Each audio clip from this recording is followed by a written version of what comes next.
Hey YouTube, this is Brendan with cosx Prep, coming at you with a video on how to solve yet another trig identity.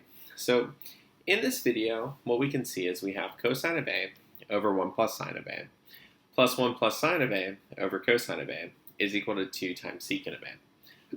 Now, there's a lot of different ways that I can go about trying to solve this. I can try to find the least common denominator. I know I'm going to be working from the left side because it's far more complicated than the right side.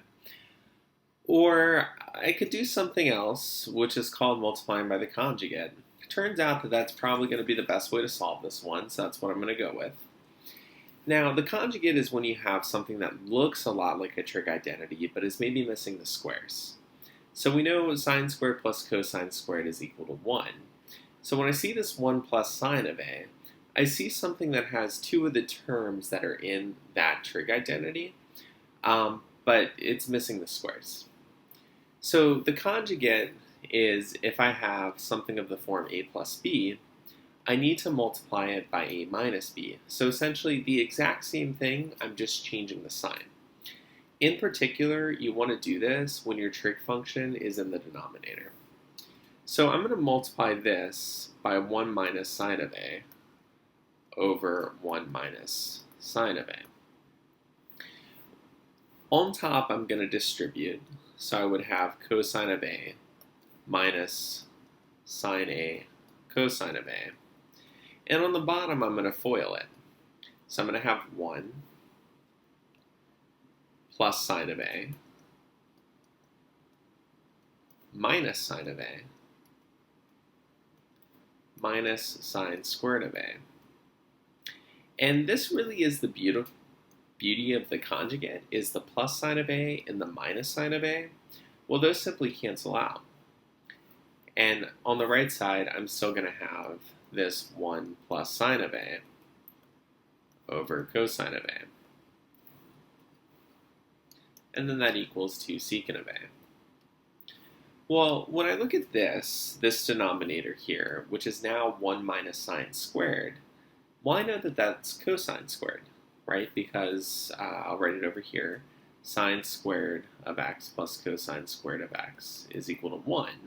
So I can turn that into cosine squared of x is equal to 1 minus sine squared of x. So what that means I can do is I can turn this into cosine of A. I'm actually going to undo that distributing because I'm going to find that that helps me out a little bit. Times 1 minus sine of A over cosine squared of A plus 1 plus sine of A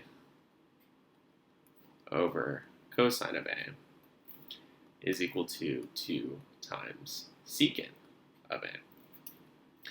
Now the reason I undid this is I can see that I can cross this cosine of A off with that squared there, and I have the same denominator, so I actually don't have to do any additional multiplication to get to that point.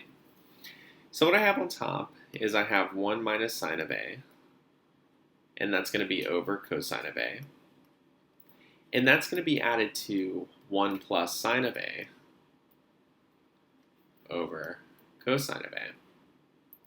Well, I can bring these together by adding straight across the top. Well, the right side needs to equal 2 secant of A. So 1 plus 1 is 2. Negative sine of A plus sine of A, well, those just cancel out. And again, when adding fractions, you keep the denominator the same. So this would be 2 divided by cosine of A is equal to 2 times secant of A. Now, if cosine's in the denominator, what I can do is I can bring it up to the numerator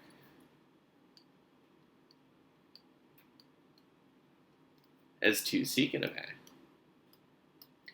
And then I can see here that I've proven the trig identity and shown that these two sides are in fact equal to each other. Thank you so much for watching. Really hope you found this video helpful.